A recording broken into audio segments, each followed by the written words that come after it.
want to let you guys know that this whole event came out shockingly between my good friend Mike Thompson and I over a glass of wine. Well, it might have been 2 glasses.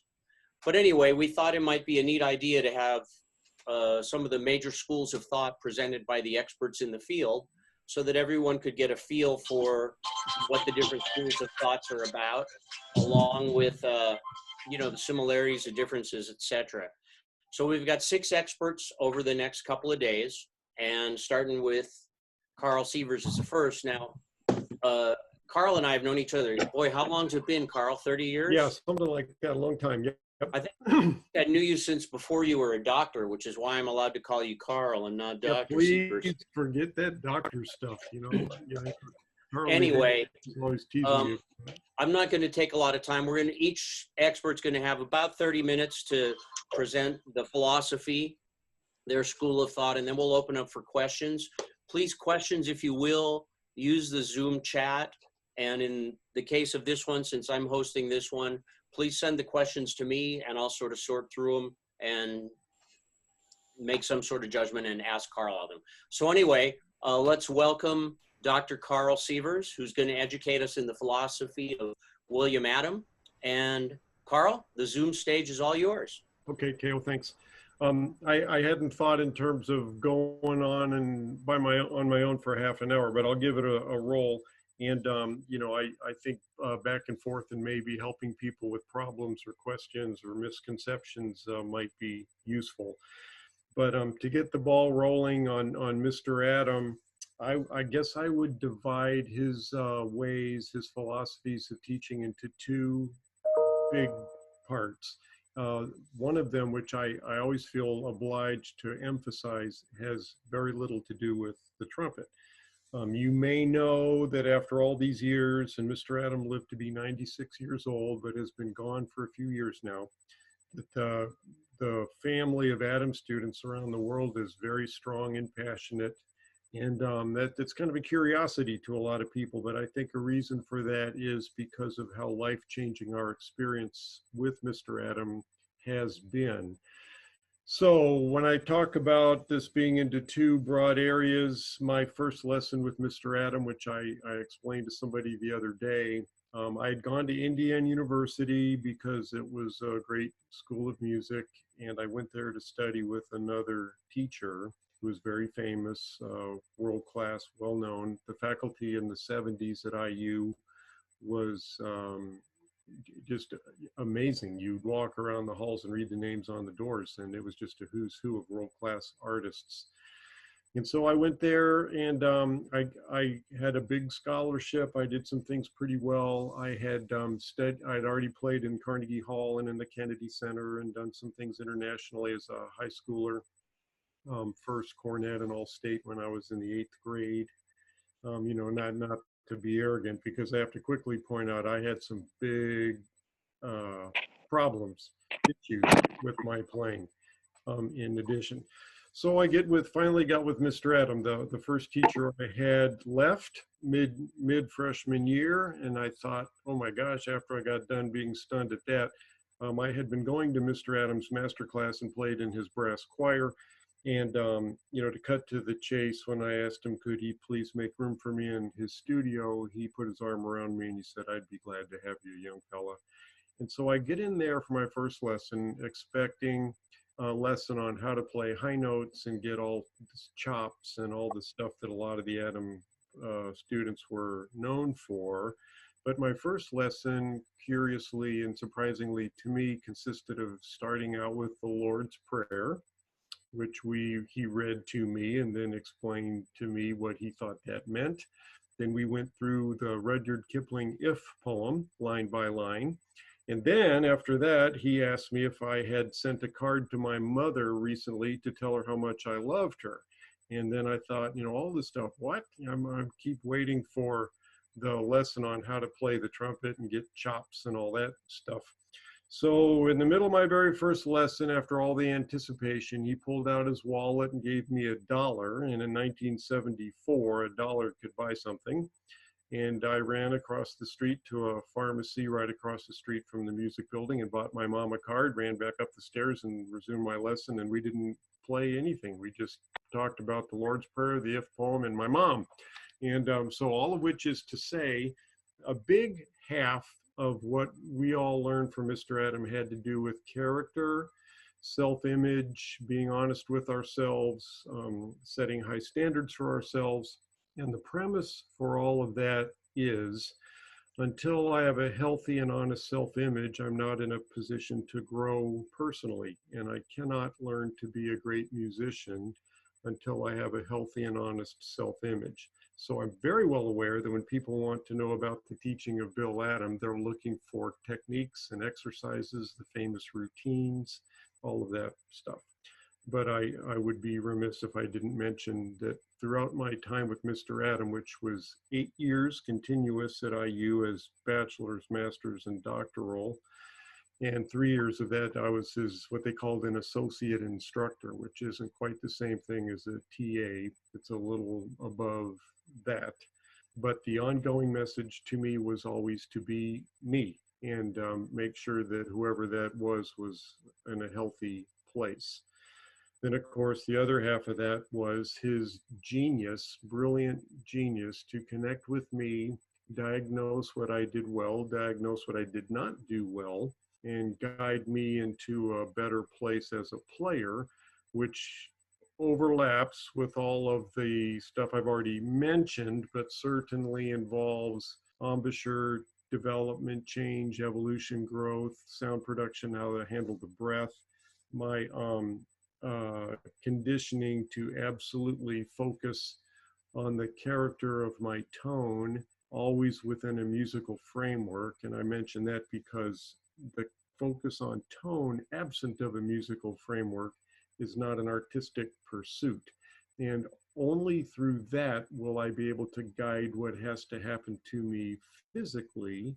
And Mr. Adams' $20 term for that was the science of kinesthetic response, which fundamentally states that every thought triggers a physical response. And the only thing I can control is my thinking. I cannot control the physical responses. And every individual is unique, bone structure, teeth structure, facial structure, palate, you know, you name it. We're all unique as individuals, but the common ground can become creating an opulent and resonant and brilliant tone. And when that occurs, all of the 1%, he called them 1% things, which is all the mechanics of playing, in the presence of a beautiful sound that's very well defined, by the way, not vaguely defined, but in the presence of that beautiful sound, all of the constituent parts are in perfect balance and in perfect proportion. The flip side of that would be trying to learn to play the trumpet by controlling my mechanics. And I suggest that that's a frustrating way to go at it. Whereas I can, with practice and application, learn to control my thinking, and then all the subtle adjustments in vowel position, compression of the breath, anything you want to mention that's well understood or not understood, all of those things line up and go where they need to go.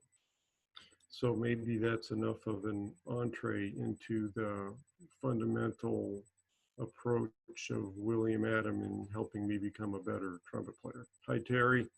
Terry Everson's with us, fantastic player and teacher. Say hello. So Karl, just to be, Karl, Ko here, just to be clear, the first 30 minutes, really the whole thing is yours, but the first 30 minutes, however you want to do it, if you want to engage questions, it's up to you. It's your thing. We just had the general idea of 30 minutes and the rest. So do what you think is best. Yeah, I think, you know, maybe what I've said piques some interest. I hope, you know, Ko knows me pretty well and has always been really good to me, by the way, extremely generous to me. And I always call Ko a genius when I'm talking to my students about him. So I'm truly grateful for all of that. Ko knows that I'm kind of a keeper of the flame with Mr. Adam. We have this Adam Fest. It's in its 6th year, and because it got canceled because of the bug, we're doing that online free. It's open to everybody if you're interested. June 18, 19, 20 on the Bill Adam Facebook page has all of the info. You can just, be on that page for live streaming. But I mention that because my intent, as far as the teaching of Bill Adam goes, is to preserve it with very high integrity and try to pass that along. And I know there are tons and tons of misconceptions about what it is that we do. So in that light, I try to explain the points of departure, but then invite any sincere question, and perhaps I can help you understand and or problems you may be having as a player. Some of the faces I see on here, I know I have former students on here that of course I know them very well. Terry Everson's a guy that I put on my Mount Rushmore of most respected colleagues as a player and teacher, but he's probably got some thoughts that are maybe a little different than mine, and that's okay. So Kale, if there are questions, or have any emerged yet? I'm not seeing yet, but I'm sure they will now that you opened it. Well, let me talk about high notes then. That's kind of every trumpet player's favorite thing, which I'm going to kind of go contradictory to what I just said, because one of my axes to grind is if we're not artists, nobody really cares how high we can play. Since I hit age 44, I've been principal trumpeter in the Oklahoma City Philharmonic, obviously orchestral playing, and before that, I was predominantly what you might call a commercial lead player. Having done lots of live TV and recording and shows and whatnot. And I would suggest the skill set has more in common than it is different. But if I'm not a good phraser and a good stylist, nobody cares how loud my high G is. On the other hand, as trumpet players, we know we have to have a good command of the register, good endurance, and etc. And there again, what I would do as a teacher, in keeping with what Mr. Adam taught me, is try to get the person I'm trying to help to make a really fantastic sound. Now, starting there, what is a fantastic sound? And I use the descriptors that it has a great and dominant core, it's very resonant, and there is an opulence or brilliance to it. So backing up, core, I think of a metaphor for core. And what I use for that is, if you know what a styrofoam noodle is in a swimming pool, there's that, or there's a baseball bat. They're both cylindrical, but I would rather get hit in the head with a foam thing in the swimming pool, but I want my trumpet sound to have a baseball bat in the middle. It's not diffuse. It's very compact, coherent, very tangible. And then the entirety needs to be extremely resonant. And the resonance, another word for that, could simply be vibration. So at any volume level, pianissimo, you name it, there's presence. It would make the light fixtures in my studio rattle. Resonance. And then that entirety has a corona of brilliance around it. So a lot of us are taught to play with a dark sound, or dark is good. And I would suggest that if dark means dull, that is not good. Steve Hendrickson, former principal in National, said to me once, the sound of the trumpet should be stirring. And man, do I agree. And part of the reason for why we need core resonance and brilliance in our sound is it's only when we're making that kind of a sound that the mechanics of playing are lined up as they need to be in order to have great flexibility, great ability to negotiate large intervals, great response, great endurance, great range. All of those elements converge when the tone is right. So we put a great deal of effort into describing what a great sound is. For Mr. Adam, his big three go-tos were Adolf Herseth, Doc Severinsen, and Maurice Andre. And I know part of that is because of the age in which he lived. Those were his contemporaries. But those three were in different style media, but they all had that characteristic quality to their sound in common. And in lessons, Mr. Adam would model that to us, and we would try to create that back. So now our thinking becomes dominated by the aural as we try to copy a certain kind of a sound, and then that affects physical change. very physically and very tangibly. And then when we learn to do that and keep that absolutely intact when we traverse the range, we have to let go of ourselves so that change can happen. I think a lot of people make the mistake of trying to improve but blocking change, which is contradictory. We have to embrace change, and positive change can feel weird at first, may or may not. But if we're truly following the tone, change will happen.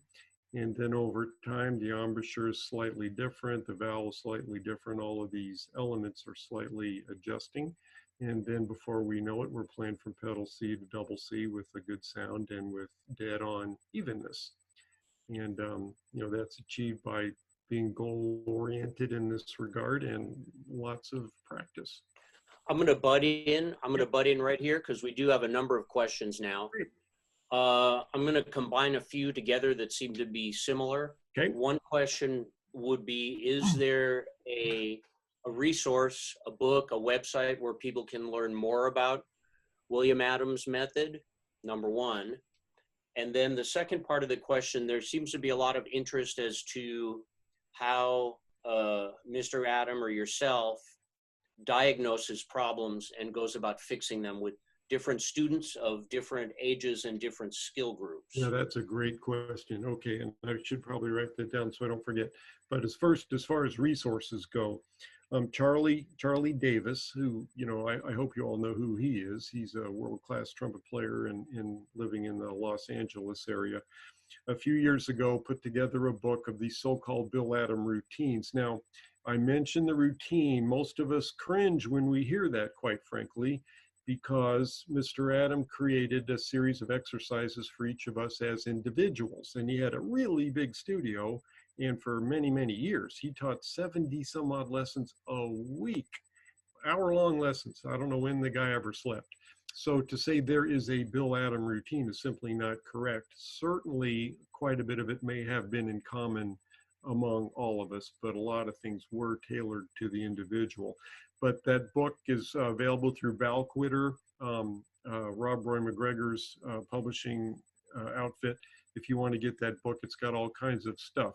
I got to quickly add, I'm trying to talk faster so we can get through it. Mr. Adam always said, don't write a book. So when Charlie and I were talking about the book, over him drinking scotch and smoking cigars, and I was having lemonade or something, the dilemma of trying to preserve this knowledge versus realizing that you put something in a book, it's going to be fraught with the potential for misinterpretation. So the best answer to that question is get with a veteran, proven person who studied firsthand with Mr. Adam and knows what they're doing. And you can do that in person or over Skype or Zoom, or there's lots of ways to do that.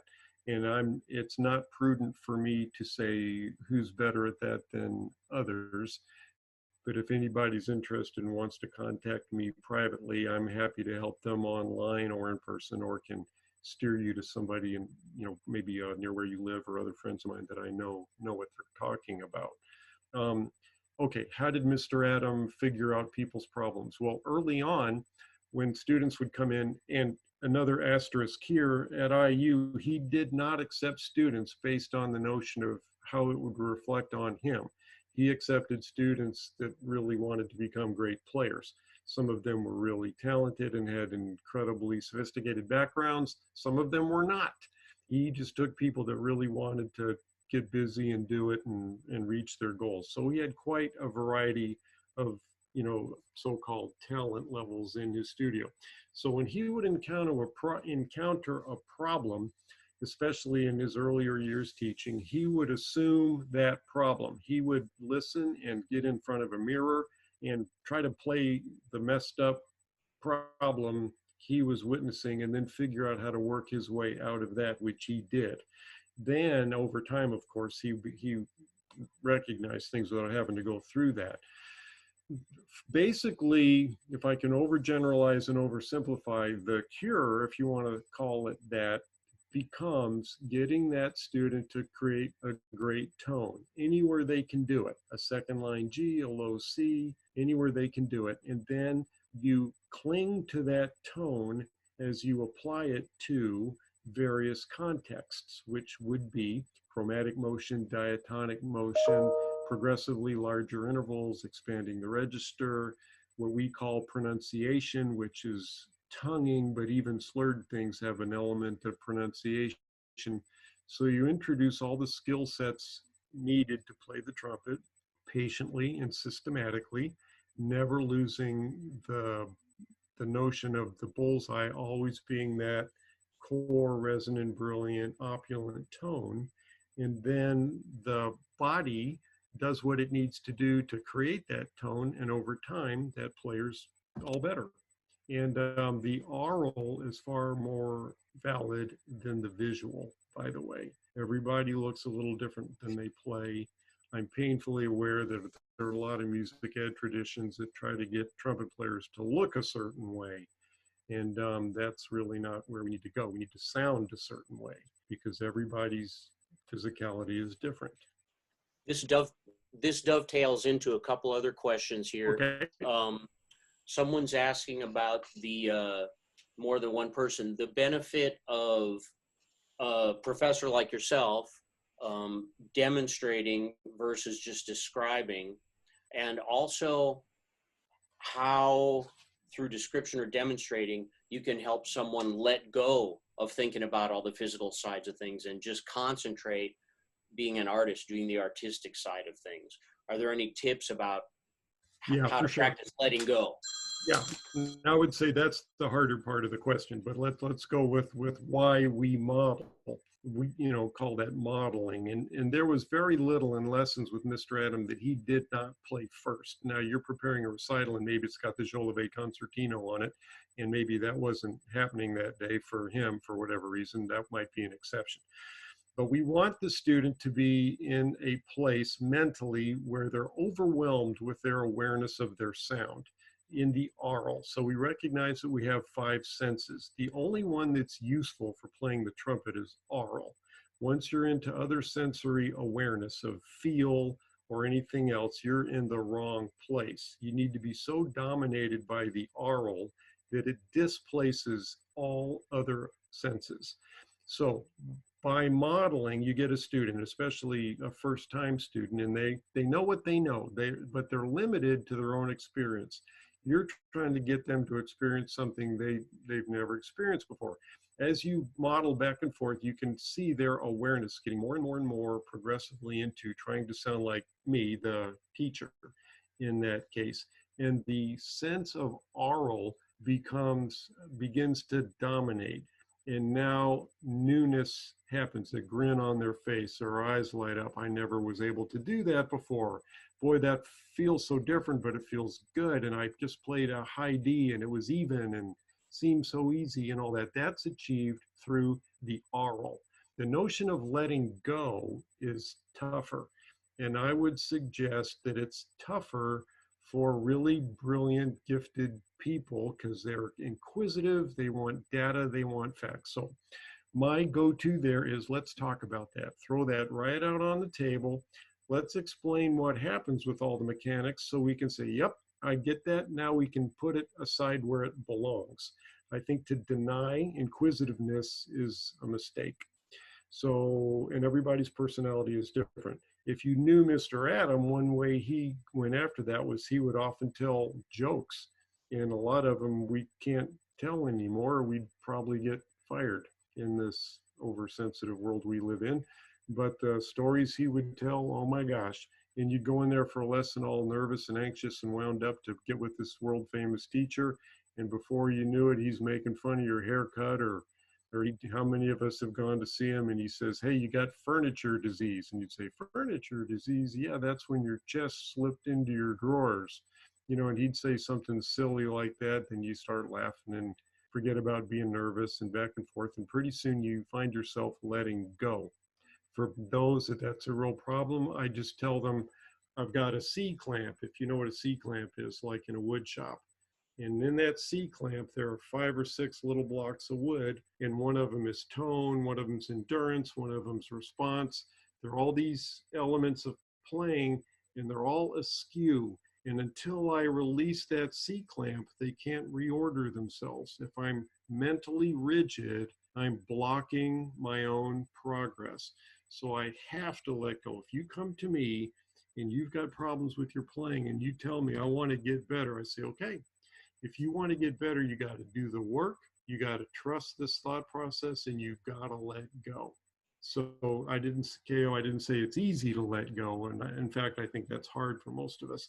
But we talk about it, recognize that you've got to, as long as that tone is gorgeous, you're okay. If you're making weird sounds or it's raspy or distorted or brittle, or then maybe we're not on track. But if you're making a beautiful sound in lyrical playing, urban articulations, Charles Colin flexibilities, all the things we do, if that sound is gorgeous, you're on track, and you should have confidence in that. So there's a couple people asking, in your knowledge of Mr. Adams' teaching and in your own teaching, have you ever run across someone who was so messed up that they couldn't be helped? No, emphatically no. And I've been teaching a long time. I started full-time teaching when, I can't remember, 1989, whatever, however many years that goes. And I'm taught as an adjunct at Winthrop College in South Carolina for a few years before that. And is there anyone you can't help? No.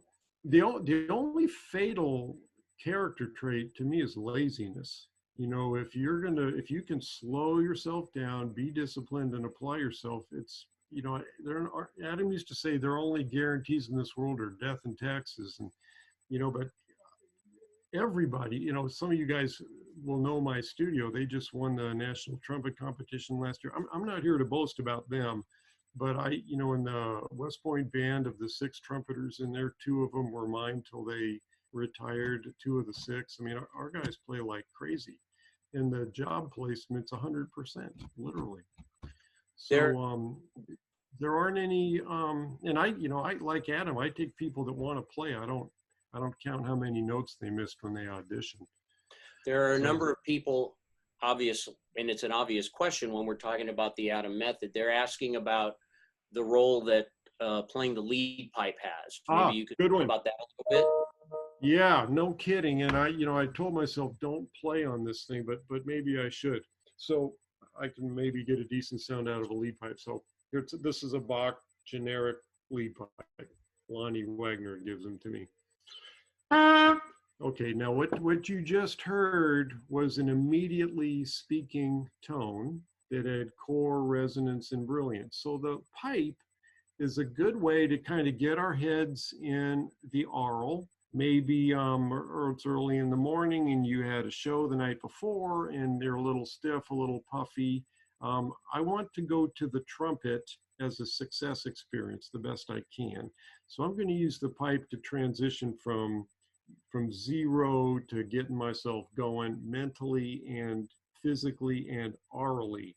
But there's an element to playing the pipe that a lot of people, a couple elements, that one of them has to do with timing.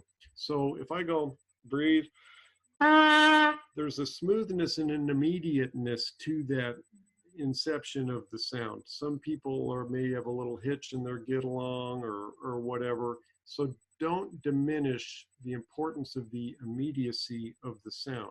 Another thing is when I start the sound, it's got a clean click on the front. The front of the note is very clean.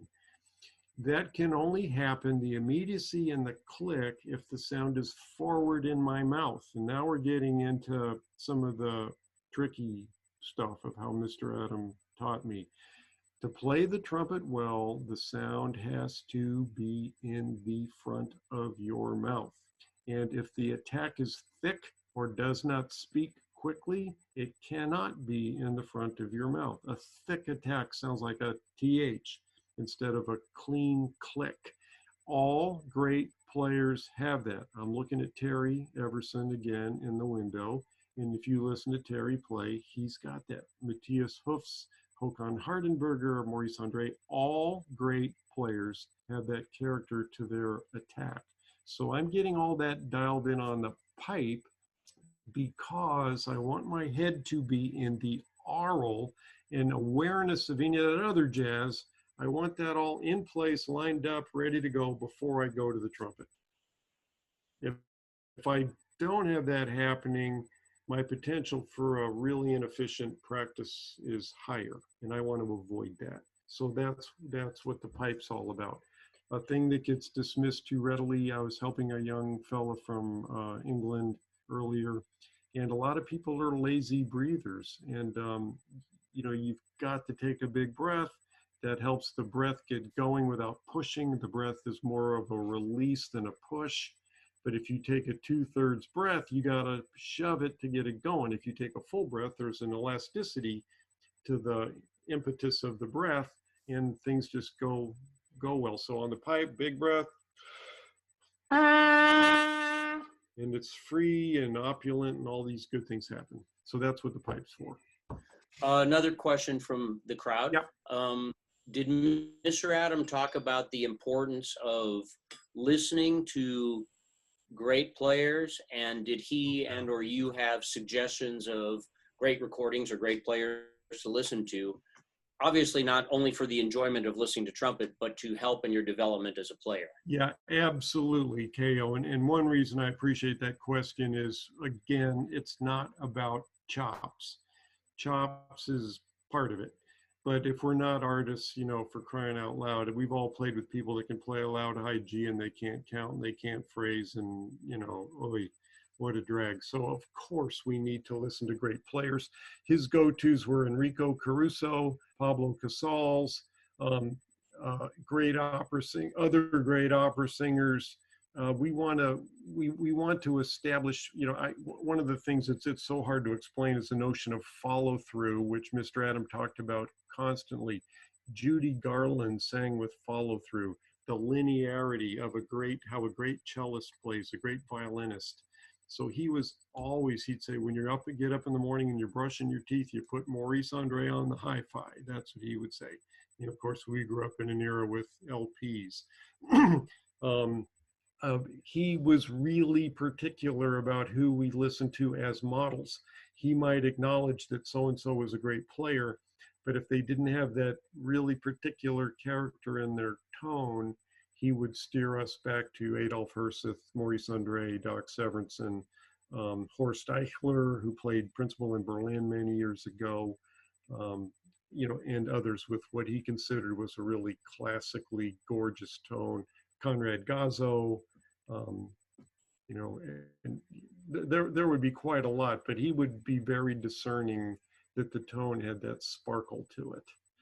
And then for musicality, shaping, phrasing, great string players and singers.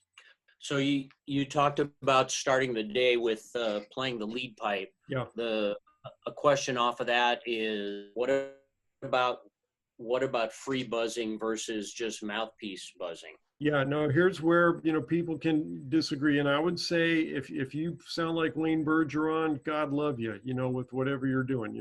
At some point, it's whatever works for you. And I mean that sincerely. If you're trying to free buzz, including buzzing the mouthpiece, you're trying to make the machine become in phase with you. In phase is a physics concept. You have to be in phase with the instrument. The trumpet doesn't care. It has its physical, KO knows this very well as a designer. The trumpet, the air column, the standing wave has its properties. And if I try to thwart those somehow, you're going to lose that battle every time. And did I say it's never useful to buzz the mouthpiece? I did not say that. Buzzing the mouthpiece has its uses, but I would be very judicious with that until a player is pretty well established. And so-called free buzzing, I would not do that at all, ever. There again, if you do that and it's working great and you're making $200,000 a year playing the trumpet and everybody loves you, keep free buzzing. But the potential for your tongue position to be screwed up, the vowel backing up in your mouth, tension high in your chest. You can't see, if you have grunt going on up in your chest, that causes the back of the tongue to rise. It blocks the flow of the breath. It's just a train wreck. And to do some of these things, and I know music ed people all over the world push some of that stuff, Um, it's so not relevant to what happens when you play the trumpet. It kind of makes me crazy. So, Quick thing, couple people are asking if they have to re-log on for the next session. The answer is no, the meeting's going to stay open. We're happy that we maxed out at 100 people, so we're actually working on seeing if we can upgrade the account. So if you're on and you want to stay on for the next session, you should stay on, but we're working on it.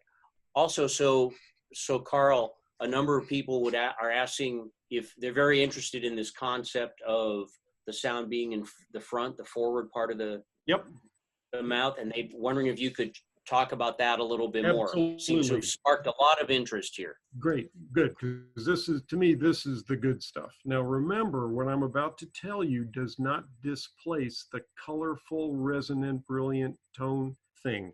If you start to try to pursue this and your tone goes out the window, don't do that. All right, so here are a couple examples I give, and it's easier if I can draw pictures. But if you remember when you were a kid in school and they talked about how the eye worked, actually, maybe I can, if I can find my pen, draw a picture, but in your eye, the light converges in the middle of your eyeball and then shines on your retina upside down. Everybody remember that? So if I call that the nexus, you know, N-E-X-U-S, if that's too far forward, you're farsighted. If it's too far back, you're nearsighted and things are blurry. In the trumpet, I want that nexus to be at my teeth, where the air becomes tone. That's in the front of my mouth. And I can learn to migrate that through this color of the tone I get. A tone that has the focus and the core and the brilliance is forward. And I got another way to explain that I'll get to in a minute. If you think that by bringing your sound that forward, it's going to be too bright or brittle or any of that stuff, no, it's not. That's back to being in phase with the instrument. When the sound is forward, a well-designed mouthpiece and a well-designed trumpet takes that and turns it into glory. That's when it sounds fantastic. That's when Adolf Hirschfeld sounded so great in all these names we mentioned.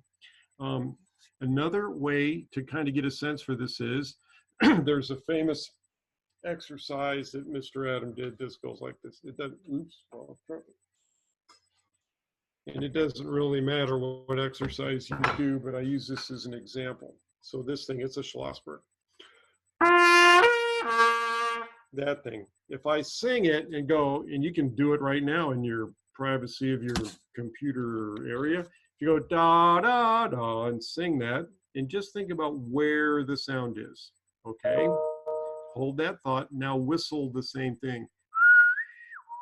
And even if you can't whistle, that's the difference between when you sing, and singing's great, but when you sing, the sound is back in your throat. When you whistle it, it's up by your teeth.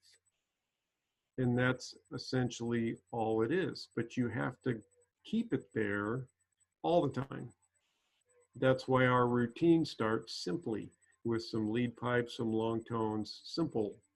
These things are best mastered in simplicity. When you get it, there's a ringy, present quality to your sound that's like, whoa, that sounds fantastic. And that's your bullseye. You don't let that go, but you can be aware that where that sound is happening is in the front of your mouth. It's at your teeth, literally the front of your mouth. Then if you worry about what's my tongue doing, what's anything else doing, forget it. Your tongue's going to do what it needs to do. If you try to control that, you're blocking progress. Don't do that. Get a great sound, and what happens, happens. Thank God Terry's nodding positively. If Terry thought I was crazy, I didn't know.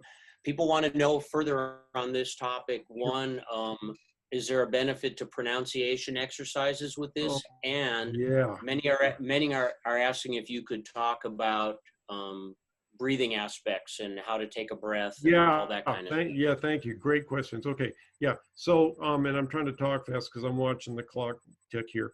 The pronunciation business, I want to do a lot of things slurred and tongued. So, like if I go Charles Colin.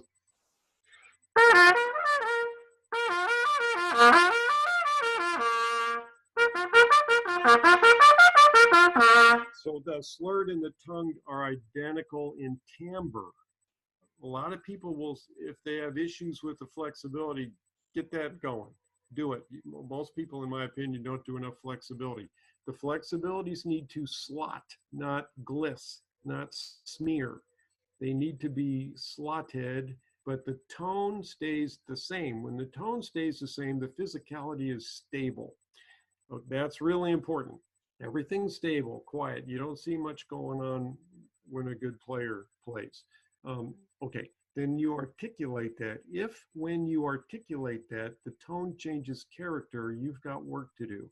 The slurred and the tongued need to be the same timbre. Now, if you're imagining brilliant, that's great. If you're imagining something more soulful, that's great, but that should be a product of what you're asking for artistically, not a flaw in your technique. Breathing. Now, here's where I get a little different than some people. I think I know pretty well how the breathing apparatus works from a physiology point of view, but I'm going to use a more of an imagined thought with breathing. If you know what your ki is, ki in Japan, chi in China, it's an area a couple inches below your navel and a couple inches in toward your spine. You imagine that the breath comes in there, fills all the way up to your collarbones, and comes up and out. I'm not a fan of the notion of in and out. That sounds compelling on the surface, but a lot of players try to do that and there's a hitch in their get along. I want up and out. So, and I trace that with my finger sometimes if the student's having problems, like from down below my navel. And then when my finger hits the front of my face, the breath is out. Now, all of this works better with what I call breathe to the stretch, meaning you've got to inhale so that balloon is elasticized. If I have a basketball that holds a quart of air and I put in 3/4 of a quart of air, I can't get the air out of it without squeezing it. If I have a basketball that holds a quart of air and it's inflated till it stretches, all I have to do is let it go and the breath comes out. And that prevents the squeezing on the breath, which stops the breath, makes the sound brittle, screws up the tongue's orientation, screws up the vowel orientation, and all that other jazz. So smarter to simply take a big breath, imagine a great sound, and let her go. Keep it simple. And breathing shouldn't be any more complicated than that, but I'm going to indict most of the world that thinks they know about breathing, and I'm going to say 90% of you folks are lazy breathers. Or worse. Okay, well, I'll take that personally because we know that's how you meant it. People are very interested in how much time you spend on the lead pipe. Does that vary over different days depending on how you're feeling? Is it they're interested in that some more. It varies over different days depending on how I'm feeling, but I've learned from experience to not be in a hurry. My personality's in a hurry. That's a constant battle for me in general. I drive too fast, I eat too fast, anyway, you probably should stop there with the too fast thing. But I want to take my time on the pipe because there's no downside and there's always a great upside. So I get my coffee going in the morning, I log, I check emails, lead pipe, take a sip of coffee. I make 20 minutes off and on the pipe. But keep in mind, I play the trumpet for a living. So I know some people listening are lucky to carve out an hour or an hour and a half to practice, but I play, Kim Merritt's on here, she used to study with me, and I play with really good music majors all day. So I'm always backing and forthing with really good players in addition to my own practice. So for me to take time on the pipe is something that I can readily do, but it's wise. I don't play the pipe for 10 seconds and hurry into the trumpet. I take my time. You'll know when you're ready. You're warmed up, your face is soft, the breath is free and smooth, it's clean, it's a good sound, then go. Do you stick on, they're asking, do you stick on the same partial or do you play? Good point. Thank you, KO. Yeah, now some people, can play higher than others, of course. So I do these. So this is, and if you play the pipe, it's not a perfect harmonic series.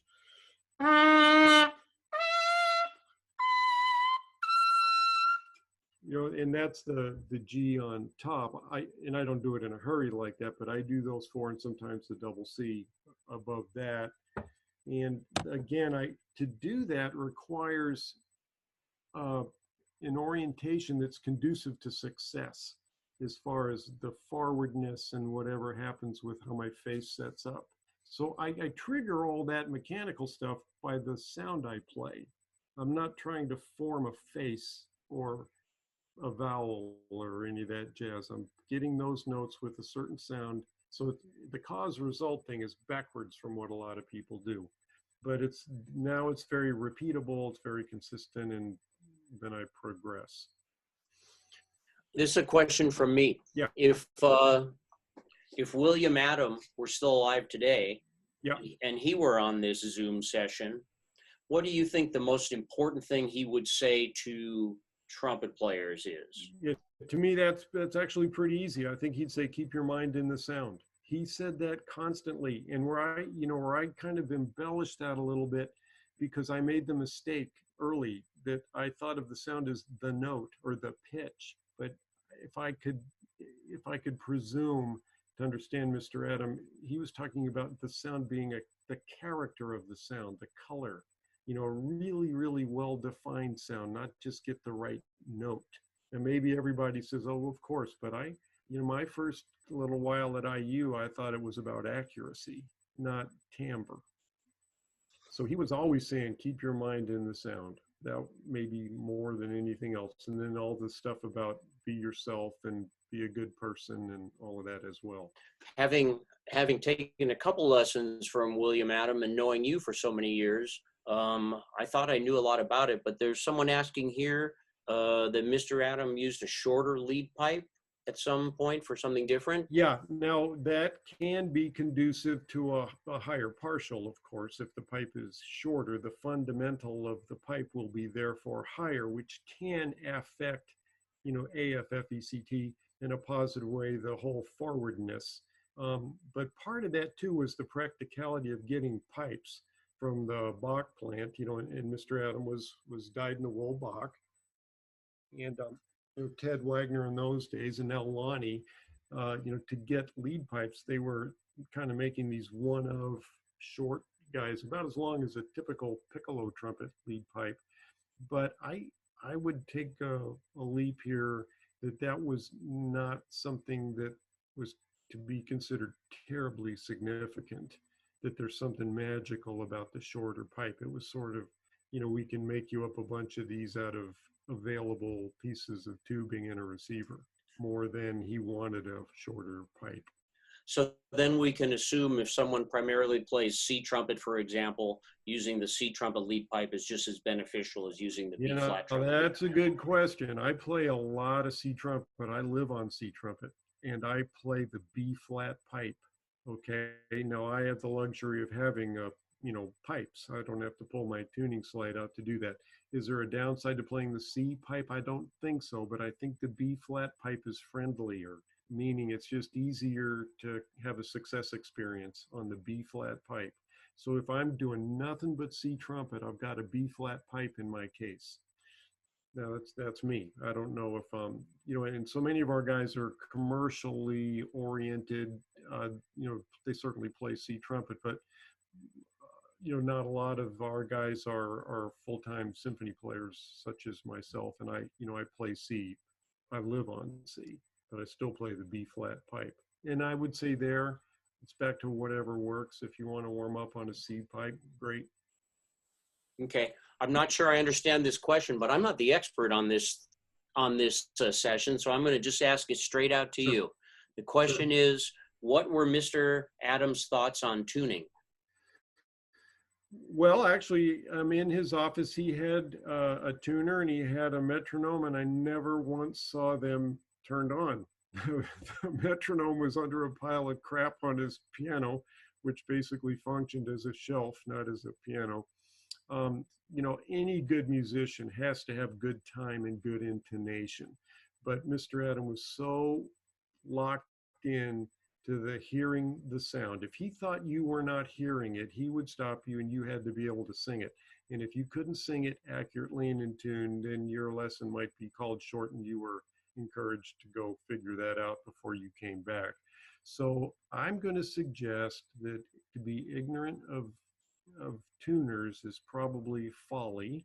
However, if we're as locked into hearing the sound as he trained us to be, intonation problems are really rare. And for example, if I get together with Greg Wing, for instance, if you know who Greg is, and if I see Greg and we're going to play a duet, we're so locked in tune that the room's buzzing with a resultant tone, you know, that third tone. And it's not because we're particularly intonation geniuses, it's because of the character of our sounds that we just lock. When the core is in the sound, intonation problems tend to not be there. I don't want to be cavalier about pitch, you know, and I know Terry does a lot of orchestral playing and others. If I'm playing the offstage solo in Pines of Rome and can't play that G arpeggio in tune, you know, that's not okay. So, you know, I do use a tuner, but until it's internalized, it's not really useful. And Mr. Adam, I don't remember him ever saying, hey, Karl, let's turn on the tuner and check out your pitch. Okay. Did he ever talk about anchor tonguing versus tip tonguing? Absolutely not. Do you think he cared? He probably cared, but he didn't want us to care. So where our tongue hits in our mouth, if you study speech pathology, we know that there may be as many as 200 ways a human can produce a given phonetic sound. So to try to steer that, in my opinion, is a mistake. If the pronunciation of the sound has the character and the clarity we desire, that justifies where the tongue strikes. And as Jay Friedman points out to me, the tongue does not start the tone. The tongue moves backwards. So we don't start a sound by hitting it with our tongue. It's a release of the breath.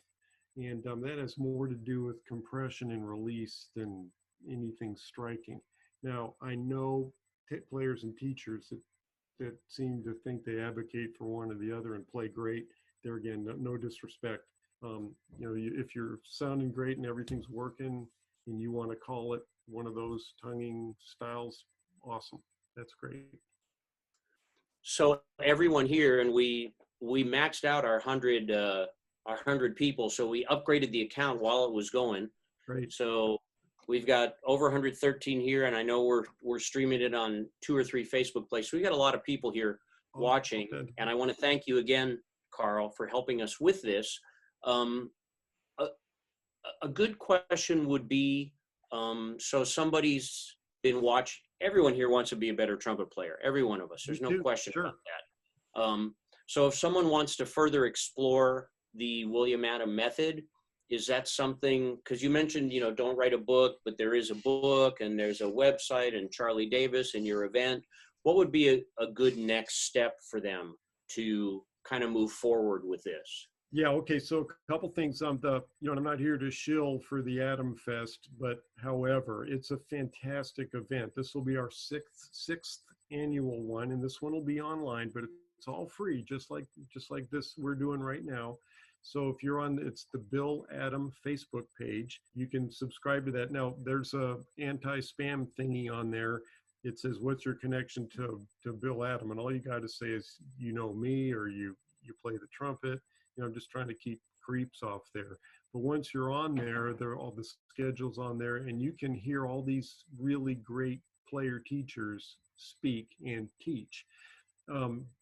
Beyond that, a really smart thing to do, probably the best thing to do, is to get with somebody that knows what they're doing. You know, and there again, if you contact me, you know, my email address is my first initial last name, Sievers @ou.edu. And I'll get with you online or help you find somebody else, you know, any way you want to go.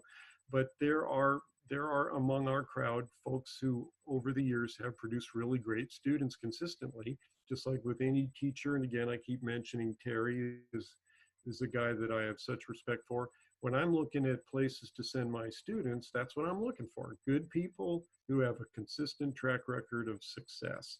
and we have those in our crew. And, you know, that's only sensible. If you'd like to contact me, I'll hook you up and then teach you the very best I can. And what's your most memorable lesson moment with Mr. Adam, and or your most memorable gig, both of which, of course, you may have to filter depending on what the memory really was. Oh, golly. You know, I guess doing Mahler 1 at IU when I was pretty young, and Mr. Adam came up to me and he would go like this, like he had money in his hand, and he said, "Young fellow, that was pure gold," you know, to me after the concert. But, you know, I had a ton of great times. You know, KO knows we're very close, and you know, like a father to me. Most amazing gigs. You know, I gotta say, well, of course, I've been fortunate to have tons of them. I've gotten to play with a lot of really great players, but there's a bass player named Kevin Axt, and a drummer named Ray Brinker, and KO probably knows these guys. Nick Thorpe brought them into our school for one of the Adam Fests in jazz band, playing Buddy Rich tunes with those two guys in the rhythm section. I just sat there and grinned like an idiot. It was so fantastic to hear those guys play. But honestly, I've had a lot of experiences in performance with you playing with friends, making great music, and you know, it's just good. Getting paid for it's a bonus. Okay, terrific. Well, we started a few minutes early, and so we're going to get out of here a few minutes. The next session up at about 12:15 Pacific time is going to be Roy Poper with the James Stamp School. So stick around, come back for them.